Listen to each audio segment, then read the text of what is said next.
এমনও তো হইতে পারে যে কাঁটাতারের বেড়ার উপরে কাচের বোতলগুলা, যাতে বিএসএফরা কাচের বোতলের মধ্যে গুলি করে বাঙালি যখন যাবে তখন তো ওই গুলির কারণে কাচের বোতল টুকরো টুকরো হয়ে মানুষের গায়ে পড়বে। এটাও তো হইতে পারে, পারে না?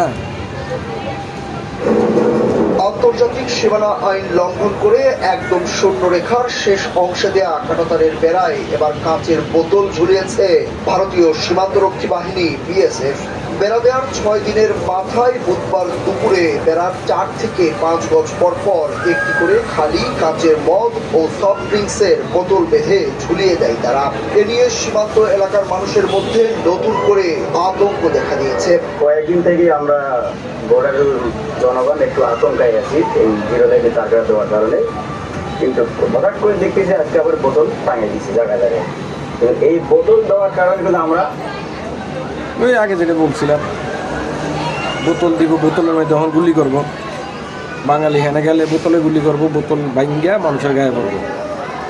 এতে করে মরতেও না, কিন্তু ডেঞ্জারাসভাবে আহত হইব। এটাই হলো প্ল্যান।